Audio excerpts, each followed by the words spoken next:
It's great to have everyone join us today. This is Enterprise Weekend, reaching you from Enterprise Television from our corporate headquarters in Lagos State, Nigeria. I am Henry Igwebike, and we kickstart today with what we have coming from our newspapers, and right after that will be, conversation also for today. But please do well to be part of what we do, have a say in what we say. You can find us, reach us when you visit us at enterprisetvnews.com. You may equally like, comment, and follow us on all our social media platforms at Enterprise TV7.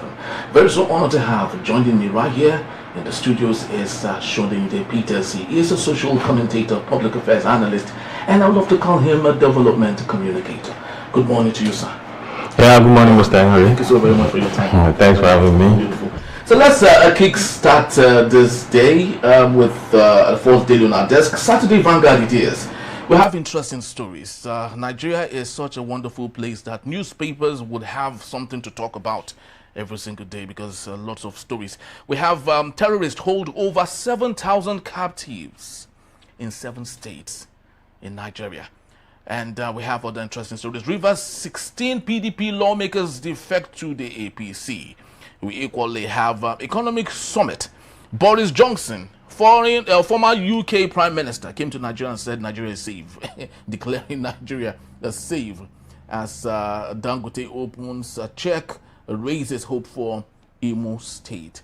And also, interestingly, we have other great stories. Where are our wives? Husbands of kidnapped Defense Ministry directors cry out. I do not know what they expect the wives to do. Is it to come protest or something? But let's get to our talking point for today. Education. Why mother tongue policy failed in Nigeria? 2 riders to that story. Hausa, Yoruba, Igbo. Part of dilemma of heterogeneous language. Lack of teachers, materials and orders is not implementable. And that's coming from NUT. That's the organization for teachers. Mr. Peters, let's talk about our mother tongue. Very so important because we are first who we are before becoming Nigerians, right? So a situation where, can I say, is evolution of everything from technology to lots of things are beginning to impede and etch on our tradition, our language, which is also very so important. Okay, there are several factors that affected our mother tongue in this country, and the chief of it is colonization. You know, when the British came, we don't have what we call Nigeria. Each region, whether in the east, whether in the north, whether in the west, were doing their own thing. They had their own form of education, which actually wasn't English back then. But later, when we have the missionaries came, they started schools, and through colonization too, English became our mainstay. Even up till today, we have taken that language as maybe our lingua franca, our first and best. We have tried so many times to make sure that, okay, let's teach some subjects in our local language, but that policy most times has never seen the light of the day. Even the missionaries who came, is it not seeing the light of the day? Even the missionaries who came and brought religion to us,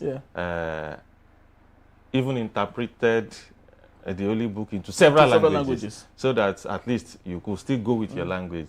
The British colonized the Indians, but they never took because that's what I wanted to say. They never took that language. Why is ours different? They stood with their own. Yes. You know, it is a common mentality for Africans. We like our taste for foreign accents, foreign assets, foreign life is top notch.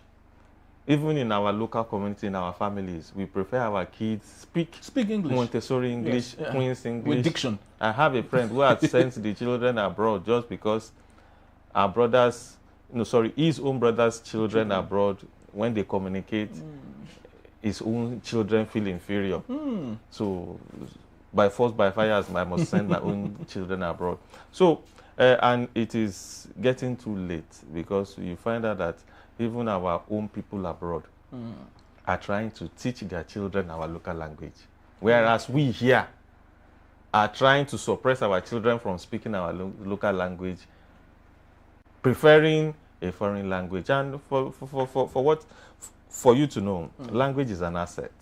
Language is security. I can remember some years back, a friend came to me and was like, can I go and study Arab, the Arabic language? Yes. And I'm like, why do you want me to study? He said that was when Bin Laden, everybody started all this, and the Americans didn't really understand the Arabic language. So many of the things they do online in those languages, they couldn't decipher them. So they needed people who can understand that language, so that when they get on the system, they can intercept communications between all these terrorists and co. That is why you see in the US military today, they employ people for Yoruba, they employ people for Igbo, they employ people for all languages in the world. You find them in the US Army. Why? Because they know it is security. We here, we treat our language as if it is just one of those things. But I can tell you very well that we are losing it. In the next 30, 50 years, we are giving birth to children that do not even understand what our languages are. We will lose all these things. And when we lose them, you begin to lose your essence as human being. You begin to lose your culture. Once you lose your culture, come and look at it. In both religions, one will follow the Arab. You have to go and learn that religion in that language. Ours, you have to learn them in English. Until recently, when they start interpreting all those things into several languages. So I think for a solution to come, it has to be a policy of the government that there will be nothing like going back. Just like the Chinese. They don't entertain all this type of foreign. When they do you manual, if they come to your country to give you train, they will still put their language. In part of the training manual. They don't make mistakes. So here, we are not deliberate about it. We need to be deliberate about making sure that, I don't see why we can't learn chemistry in Igbo. Learn physics in Yoruba. Yeah, of course, lots of people and learn biology in Hausa. Yes, and write it in that same language. Very so true. I don't see any reason why we can do that. Yes. But you see, we have anything that has to do with our language. Even if you want to migrate to a UK, to US, they will tell you go and test for our own language. In English, you have to write a TOEFL or IELTS to go to their own country. Why not when you come into Nigeria, learn something about us too now? But, you know, we have a major problem. About 256 tribes, almost 100 languages, even the Yoruba language that seems to be one, you still have different dialects. Even the Igbo language that seems to be one, you still have different dialects. The Hausa will tell you the Fufude language, Fulani language is different from my own, different from a bit from Kanuri. So we still have all those ones in between. But at least we can have internally a melting point whereby our languages, whichever region you are, at least your children should be able to communicate. Write 2 or 3 of your exams in a particular language. You can write others in English, but there are some particular exams you will write in your languages must be compulsory. When we were in secondary school then, GS1 to GS3, we were studying French. After GS3, they stopped French for us. Only for us to grow old and find out that you can't go to the neighboring Benin Republic, Cameroon, Togo. Your neighbors, you can't even communicate anything. And which is sad. Go to Europe. Very rare you see an average European that won't be able to speak maybe Spanish, Portuguese, English, and French. It is common to them because they know you have neighbors. Spain is close to you, Belgium. Germany, you know. You need to communicate when you get it, even if it is elementary. But they killed everything here. Well, I do not know how we can solve this issue. Just recently, Tunji Alausa, the Minister of Education, led a team that cancelled the language teaching in our secondary schools. And his reasons was that they conducted what they call an examination to test, and they discovered that most people who allowed their students to be taught in local languages could not pass WAEC. Right, so they were all into the local language. That when WAEC was set, because WAEC cannot set in Igbo because you were taught in Igbo, or Yoruba because it's English. So lots of the students who were taught in their local languages failed WAEC woefully. So that was why he cancelled the program. So do you think that the government is equally complicit to some of these things? You see, you can't suddenly bring out a policy and want to implement immediately without allowing some time for, it's just like when you plant a seed to germinate, mature, you water it. If you want people to write exams in your local dialect, then you plan in 10 years. Oh, okay. Okay, let me start from primary school. This set from 2025 to 2035, those ones will have gotten to just 3, SS1, SS2, then I can begin to prepare them. Is it a child that doesn't speak English or doesn't speak Yoruba or Igbo or Hausa to the father at home, you want them to write biology in Yoruba? It is not, it is impossible. So an attempt to rush a policy and foist it on, they will fail. And it is true, because most of them go to our schools. No more Yoruba teachers, no more Igbo teachers, no more Hausa teachers, no more fine arts teachers, home economics. They are dead. People don't study them, they don't have teachers again. The few language teachers you have, they are running about 4 or 5 schools just to... Yeah. So it is a fundamental problem. If government wants a solution to it, you need to attract people to that discipline. Pay them well. You also need to prepare the children that you want to use as case study, like as guinea pigs for that trial. You need to prepare them ahead. Not bring a policy today, you want to implement it, you fail. It will fail. So you need to prepare them. Start recruiting those teachers in primary school. We want you to teach these children Igbo, Hausa, Yoruba, Ibibo, Efik. Teach them. So that by the time they get to secondary school, they continue it. So that in 10, 15 years, you are ready as a nation. Then it will go just like that, seamlessly. You can't just wake up one day and say you want to implement something when the children you want to implement are not even ready. They don't even understand the language. It's actually very scary, you know, we're saying this because it matters to us a lot, because and when you embrace where you're coming from, that forms the unity of a country, and your identity very so important. It wasn't like this pre-independence and post-independence in the First Republic. People could speak Queen's English, awesome English, but at the same time they can still flow in the local languages. Yes. But now I don't know. We don't even speak the Queen's English, and still we can't even flow with our local languages. Yeah, because you see, the education sector was destroyed by the government. When you start seeing, then you had a lot of public schools that people went to. And public schools were things of pride. They teach you about your culture, about your language, about everything. Now, private schools came, took over everything. Went to import Montessori. Imported Cambridge, imported everything and brought it down here. So what do you expect?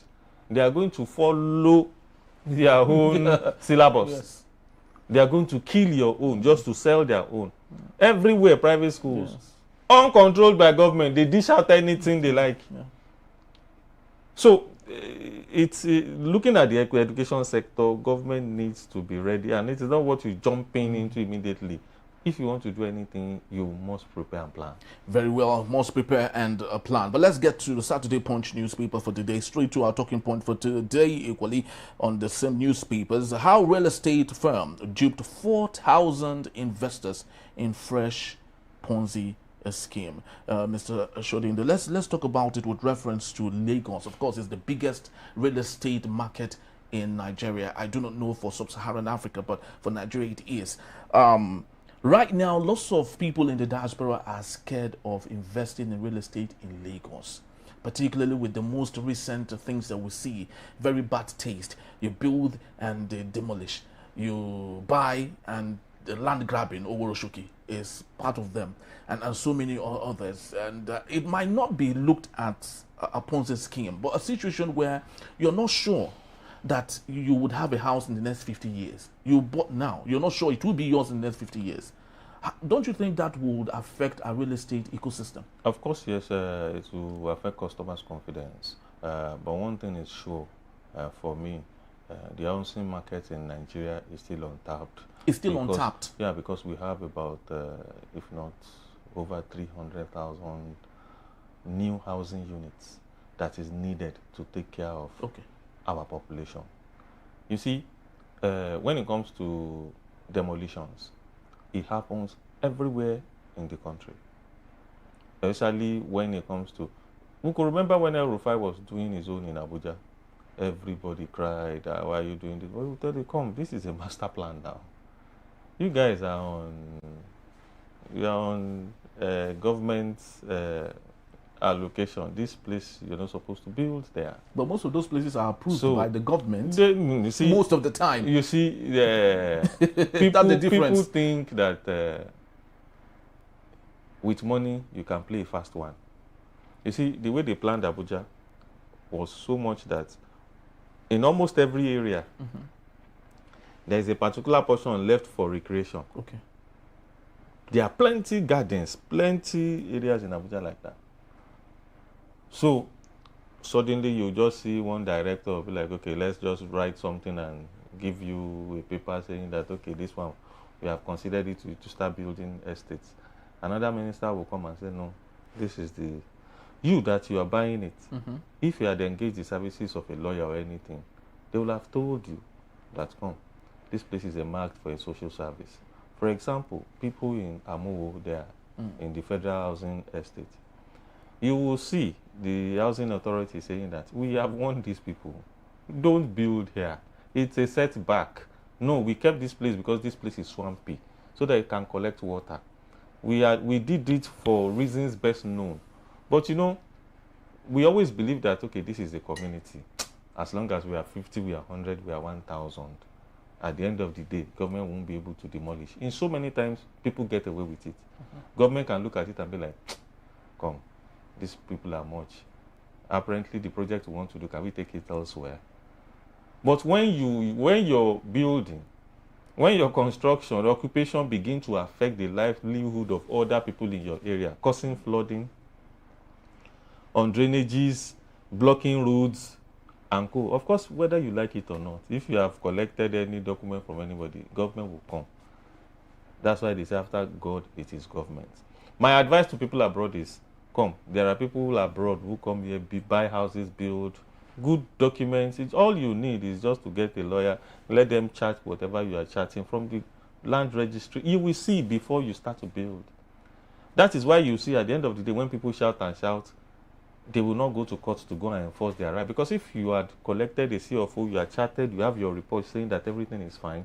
Because, for example, in Lagos now, if you buy a land, before you even start building anything on it, they will want to see your drawing, soil tests, environmental, whatever, so that by the time that process is going, even up to your tax, once they see all those things, if there is a problem, let us imagine it's a government allocation or there's a legal, they will have told you that, okay, where you are trying to build, we can't approve it, it is government, so you stay action. Not that you now finish your skyscraper spending 3-4 billion. Later they will now tell you, of course, yes, government workers are funny. Imagine the ones around Lekki, Kushenla. Yeah. The local building authority is just close to where they build the estate. Those guys will have been giving them, carrying their face, just give us some money. The ones who did those ones may have even retired. But you, that is spending the money, you are the one who is supposed to do your own due diligence. Because all those guys, they are just in the position for a while. But at the same time, don't you think it will affect the Lagos State government? Because it is still the Lagos State government responsibility to create that awareness. So for me, loud and awareness. It's contributory negligence. In the sense that you that is spending the money, you are negligent of what you should do. The government, who knows very well that this place is not supposed to be where you built, you open your eyes till when those skyscrapers are up. But my position most times is, government does not have a face. Don't allow them use you as guinea pigs. Don't say you can only blame government. They will come and go. You that is spending the money should be the one to cover yourself first. Even if the government wants to misbehave, there are so many people that government took their houses and roads and paid them compensation because they were illegal. Maybe they want to do a rail line now. They want to do something like the Lagos-Calabar Coastal. When they were doing this Lagos-Ibadan, so many people were paid because they needed. It is for public use, so the government can take over any land. The only thing they owe you is, Oga, you have a document to back up your whatever. So take this money, go elsewhere. So all those ones are they are taken care of. But when you yourself, you don't do your due diligence, then there's a problem. So let's talk about, just before we end this particular segment, let's go to River State for a bit, and it's on the Guardian newspaper. Wike justifies defection of River State's speaker and 15 orders to the APC. Of course, we've always expected it. Remember, this is the second time they are defecting. The first time they did, and it was all. This is the second time they're defecting. You are saying second time. They say they never did. Okay, they said they never did. So, but we watched it on television when they did that, and it's recorded in history. But what's your take, actually? It's basically politics. The guys who moved, they have the freedom, they have the rights to move anywhere they want to move to. They will tell you, our party, PDP, is gone. Okay, in PDP today, who is going to give them the form? Under which chairman will they be? Is it the Wike faction or the Makinde faction? So there's possibility that a serious candidate who wants to win the next election in 2027 will start planning now and start looking for a party that is serious to join. So does that make Esimolaye an orphan? No, you don't know what Fubaratu will do next year. Okay. It might be like this PDP, I don't want to join them again. Let me go to ADC, APC, anything. So it's just the honorable members still moving. They are not the first to move because of PDP's problem. Okay. So many has moved because a senator during the week, was it Thursday, moved from APC to PDP in Zamfara. Wow. He said because APC in my state is dead. Oh, really? Oh, there is problem in APC in my state. So and it might equally affect him. Yes, he come from APC to PDP. Let me stay where I know that there is sanity. Politicians, that is their trade, that's their business. They stay where it is best for them. Even though for Rivers' case, they know the reason why they are doing it. From day one, they knew that, okay, we are supporting this president in 2027. So let's totally align with the center. But the constitution and party structure allows them, when there's problem in your party, you can move to another. So I don't see anything wrong in what they have done. They have freedom to do that. This is the season for them. All right, so let's see how that goes. Adeleke is equally caught in that quagmire, that fracas. He is no longer in... he's still with the PDP, but of course they have a candidate now.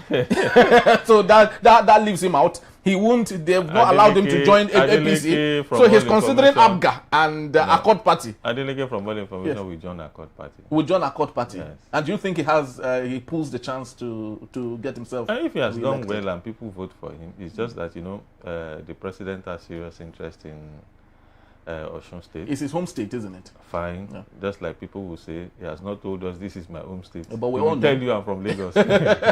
So, I think Oyebamiji, Monrodin Oyebamiji is their candidate for APC. They even disqualified Omisore. Yeah, because I just saw this morning. It's like they disqualified the Oyebamiji guy, isn't it? No. It's Oyebamiji and one Mulikas, one woman. Okay. 2 of them scaled through. Oh. The others, they didn't submit some documents, so they disqualified them. Oh. So it's Oyebamiji and the woman. I know she's Mulika, but I've forgotten the surname. Both are the ones. Just those 2 are the ones that scaled through the screening. Okay. And from all information, Oyebamiji was the Commissioner for Finance to the current minister for Blue Water, Oyetola, yes. When he was governor. So he's still a candidate of the president. Yeah. Because the president still wished him happy birthday some few weeks ago. So people believe very well that this is the likely successor. So Adeleke will move to Accord Party and his work will likely speak for him. If he has done well or not. Yes, very well said. And that's way and how we think we should be looking at politics. It's not just about the party. It's not just about the individual, but about what you have contributed. And the truth remains that Nigerians, if you leave them to select, they would select based on what you've done, not really about the party, but because of the type of politics we play. we're making more of the party and not about the value you've given. Just to let you know that Mr. Peters will still be here to take us on our main conversation in the bid that when we return, explosive 20 billion naira court battle over sexual harassment allegation, and that is between the Senate President and Senator Natasha. That in the bid is still Enterprise Weekend. Don't go anywhere. I'll be right back.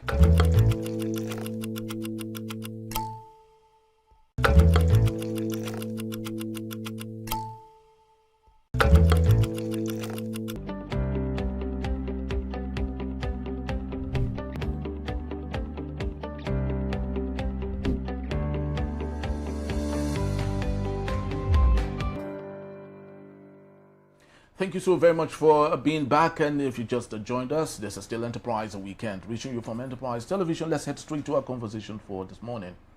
Senator Natasha Akpoti-Uduaghan, PDP Kogi Central, has announced she is fully prepared to prove her sexual harassment allegations against Senate President Godswill Akpabio. Her statement followed the receipt of a 200 billion defamation suit filed by Akpabio, which she described as an overdue opportunity to present her evidence before a competent court. An opportunity, she says, the Senate Ethics and Privileges Committee previously denied her. According to Senator Akpoti-Uduaghan, the lawsuit has now provided the platform she has long awaited. She maintains that she was sexually harassed and that her refusal to yield to alleged advances fueled political hostilities against her. See you in court, Godswill Akpabio, she declared.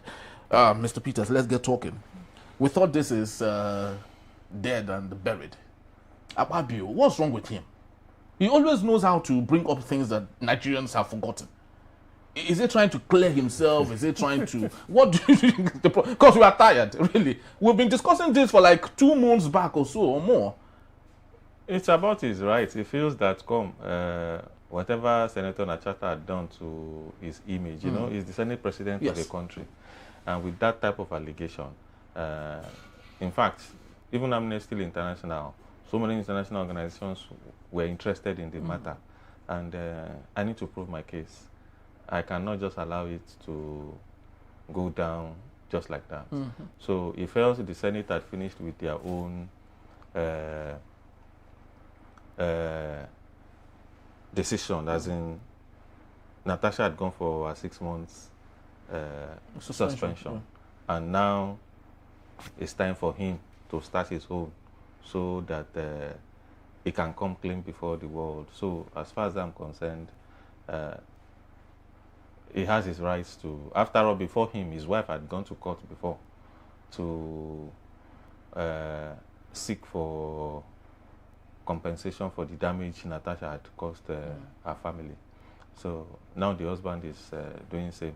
But we all know that 2 wrongs cannot make a right, because at this point it is looking dirtier. What is the 2 wrongs? The two wrongs is the fact that you know, suing and counter-suing and disturbing Nigerians. Rather, these people should be focused on security matters. Okay. Remember, Godswill Akpabio said that Donald Trump is on our head. Okay, Mr. Henry, Mr. Henry, I understand you. That people should read the room. Yeah. Rather than start all this. Yes. But imagine I just come. Mr. Henry is known all over the world because he's one of our brilliant journalists in Enterprise TV. So people watch him, America, US, UK. And I just go and say, Mr. Henry is a thief and a rapist. And I keep saying that I have proof. Will Mr. Henry say because there is a security problem in Nigeria, he will not attend to my damaging comments? Of course, he might want to seek relief. That, come, guy, you are calling me what I am not. My friends abroad, my well-wishers, my viewers, they feel bad. They want me to say something. They want me to be sure. They want to be sure that they are not dealing with a rapist, actually. They want to be sure they are not dealing with a thief. So let me prove myself clean. Let me do something. And the only way you can do it is through the law courts. So if Akpabio has chosen that I need to come clean for the world, people have accused me of what I've not done. So I need justice too. I'm a human being. Don't blackmail me because I'm the Senate President. Don't blackmail me because Nigeria has security issues. Let me also have some sanity. Let me teach somebody a lesson. But Mr. Sheldon, you will agree with me, right? You know, this issue of sexual harassment is so sensitive. If you are not, sorry, I'm using you as an example. If you are not a womanizer, no woman from anywhere can just say that you assaulted her. It's not possible. It's like light and day. Mr. Henry. So don't you think that the reason why Natasha is going, because he is not the only one in the Senate. Mr. Henry, so why is that issue if there's no skeleton in the cupboard somewhere? We need to go back to the genesis of the whole matter to address what you have said. The matter started when the Senate reshuffled seats because people are decamped. Before the Senate President came into the chamber that day, they had informed Natasha, Madam, seats have been reassigned. Leave this place. Go to your new place. She did not listen to anybody. The Senate President came and told her, move to your place. She said she was making a point of order, trying to say, why are you moving me from one place to the other? Why is this? Why is that? And by their rule book, by their red book in the National Assembly, before they can allow you talk, you must be in your seat, in your position. The best thing for her to do was to even move to your seat, your new seat. Then from there, you can now start asking questions. You did not do that. Remember, Igereti Kingibe even said it that our seat has been moved 4 times, but nobody heard about it. Now, these are superficial things. We're not talking about remote reasons. No, hold on. Let me get to where I'm going. Okay. Suddenly, after the whole Buhara and the national and the senators were like, we need to punish this woman for what she had done, we came out with a molestation allegation. Okay. When did the molestation happen? It happened in 2023. Which is still... Today is this year is 2025. Yes. Where did it happen? It happened in Senator Akpabio's house during a party. According to her? According to her. Yes. And her husband was there. Good. When it happened. And Mrs. Akpabio was saying that your husband was our friend before he married you, sir. We have been together. Your husband didn't even say anything that you were harassed. You were not the only senator there. Senators, hold on. Let's not behave as if, sexual harassment is not only when you touch somebody physically. Thank you. Akpabio would have cut eyes for her. Okay, thank you. That could equally be taken as sexual harassment. So good. And that can happen in the presence of her husband. If I cut high for Henry now, it can be interpreted as gay. Yes. Henry can say, so it is for me, you who has said I've cut eyes for you to come and prove that my cutting highs is because I want you. And that's why she said she has a case to file. That is why Akpabio is in the court. Yes. Come and prove that maybe my cutting eye for you or my shaking you like this is actually molestation. You see, it's easy when people are fighting to say quite a whole lot of things. But one very dangerous thing in life is when you have that problem with the opposite sex. And the opposite sex is using this type of thing to bring you down. Consistently. A lot of... This is not the first time it's happening to Senator Godswill Akpabio. Hold on. Yes. Hold on. I don't disagree with you. Yes. The woman in NDDC has said it. Proved the same thing. But Akpabio's camp will tell you that this man was a commissioner. Camp. Not Akpabio now. Hold on. We'll tell you he was a commissioner. We didn't have that information. Okay. He was a governor for 8 years. We didn't have that type of problem. He was a minister. It's only this woman that said I slapped him before because he was trying to do one thing or the other. And now, as a Senate President. Yes. You see, I'm not saying, we are not here to say whether Akpabio had done it or not. The case is even in court. We should not even be discussing. Yes. But the best way to trash it is what Akpabio had done. And you think that will solve the problem? Knowing the type of person Natasha is, she would rather escalate it. Natasha has responded that now is the time for me. The Senate did not allow me to prove my innocence. Now, with this 20 billion suit, I will be able to prove my innocence, as in I'll be able to back up whatever allegation I've made. She is happy. I don't know why you are worried. Natasha is happy that this is happening because she has evidence. And he who alleges must prove. She has alleged that that this man is trying to molest me, a sexual harassment. So the onus lies on her now to be ready with her defense that, okay, these are my evidences. See the picture. Maybe her husband who was there can say, yes, I actually saw Akpabio cutting hair like this. So it's now left to the judge to now say, Mr. Akpabio, this is your cutting hair. You see, I think you like this woman. And the lawyer to the man too, the judge might be like, Miss Natasha, since 2023, they now said move share from here to here. Why didn't you report it back then now? You are not a baby. Why didn't you do A, B, C, D, and Co? They are best of friends. And when you see friends Family fighting friends, like this, then there might be more to it. Yeah. So as far as I'm concerned, it's a matter in court. Sub judice, let the court deal with it. But all of them have taken the right step. All right. Let the court deal with it. But of course, as people in the media, it's very important that we look at it from two different angles or two different vantage points. My little knowledge in PR, public relations, taught me about reputation management. And in reputation management, it's not really necessary for you to go against someone who is alleging against you. If you are the PR manager or communication manager of a company, and they say that your product is found to be faulty, when you know too well that checks were done and the product is not faulty, it is not a very good thing to your company for you to say, let's go to court, like we see with Erisco.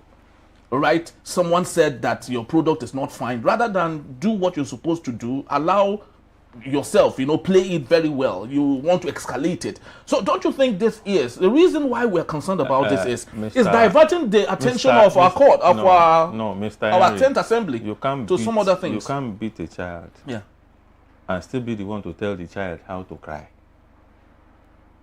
You can only beat the child. The way the child will respond is best known to the child. A lady comes and say, this is Erisco's, this products done by Erisco is A, B, C, D, E. What makes you think it's not the opposition or another competitor that is using the lady? You see, rather than Erisco to start fighting, this, all Erisco needs to do is prove that, okay, these things had quality checks, NAFDAC, I have the right set of people, then go to court and try to enforce that. Lady, come and prove that all you have said is true. In this country, just last month, we saw a woman who took two of her daughters to go and lie against a man. Is it in Enugu, Abia, that the man was raping them? He took the woman's son, the first child, to tell the police that I was there when my mommy was teaching these children what to say. It was when they took the children to the hospital, they discovered that nothing had happened to them. They are intact. And they were asking her, why did you do this? I have seen a company that does brake oil. I won't mention names. Competitors will go and meet the drivers that carry the can that man uses for his brake oil. They can steal the can from those truck drivers and give them money. They will now be mixing brake oil together with water, cook it, and sell it, so that when people start buying the man's product, one day they will be like, this product is now bad, it's destroying our vehicles. They will abandon his product and come to their own. To be sincere to you, there are so many unfair practices in trade everywhere. So that is why companies, rather than have issues and be shouting with you, they just approach the courts to enforce their rights. Come and prove that I did this. So as far as I'm concerned, when people are approaching the court, I always prefer that to when we start arguing and start. Today in the UK, I was reading of a Nigerian lady who had accused the husband of rape. And the husband said, for crying out loud, I didn't rape this lady now. I married her on my way to the UK. We did our wedding, and I think the next month I was in the UK. But when she gave birth to this child, the child didn't look like mine. And I did the DNA, I find out this child is not mine.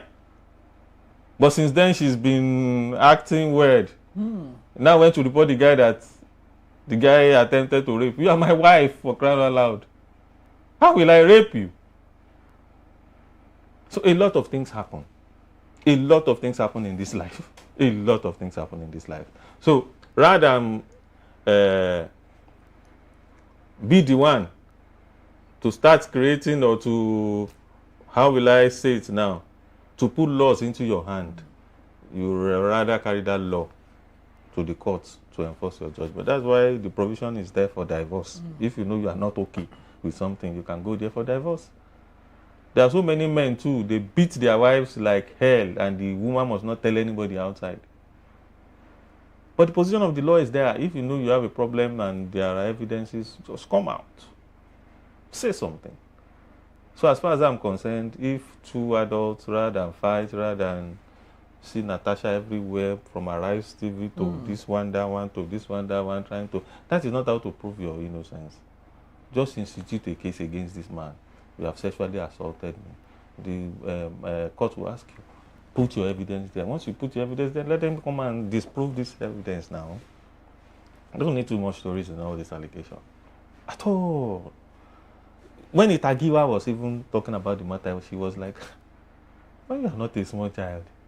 She had been a senator 100 years. Do you know how many of these things that you will see as men coming around to you? Why are you doing? Maybe a man just got tired for you, and the next thing you are in deep. It's only secondary school girls that is just coming up that does all these type of things now, Henry.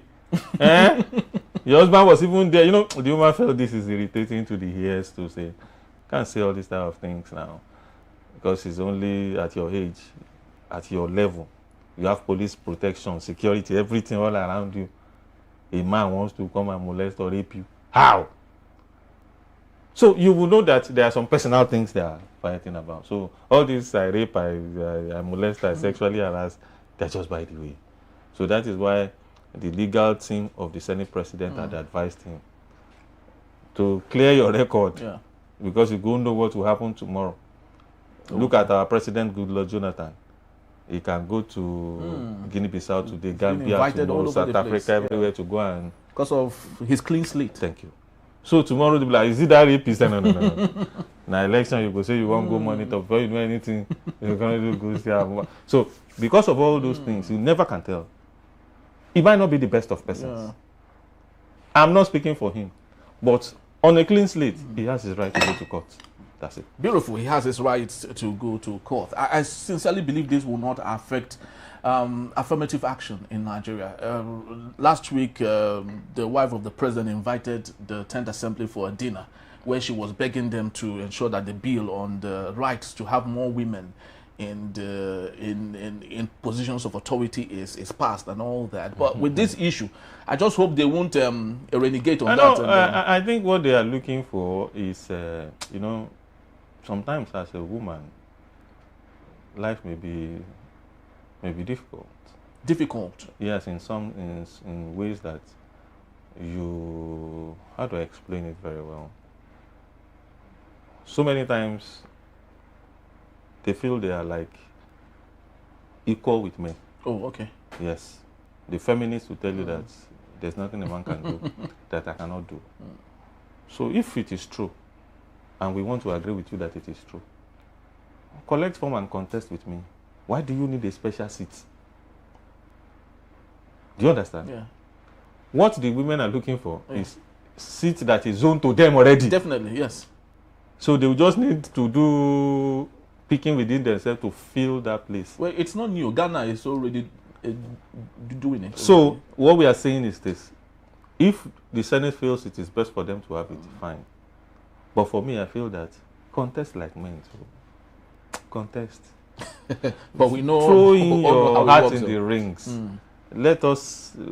Remi Tinubu threw our hat in the ring now. Ireti Kingibe, Natasha fought Yaya Bello. Yeah, and she got it. I want women to also do to be strong things like, yes, politically. not just say they should create things for you, and at the end of the day, Anyhow, maybe the way it appears to me, I just feel that they can get it. Yes, they can get it, If of they course. want it. Yes, they can get it if they want it. And equally, most importantly, if they get the support of their people, the husbands, the children, because all those are setbacks. The private sector now is being taken over by women. The private need sector? Yes! Really? Do you know how many bank MDs that are women in this country? Women can get it. They don't need special privileges. They can get whatever they want to get. Because the process is transparent, but in politics, we all know it's not.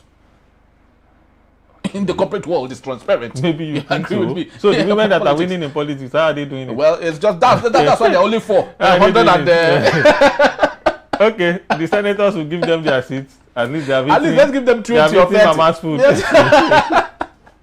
All right, people, that's just about the time we have today, and it's a developing story. Since both people are in court right now as it unfolds, definitely those in the media, we will be here to tell the story. It's our responsibility to explain more of that and let people, decide what they intend to do with the story. And that's about the time we have. Thank you so very much, Mr. Peters. Truly Yeah, thanks for always having me. all right.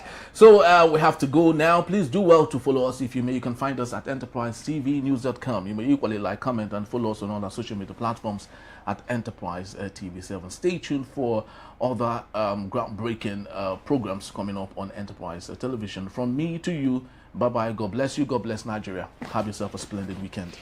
Bye-bye.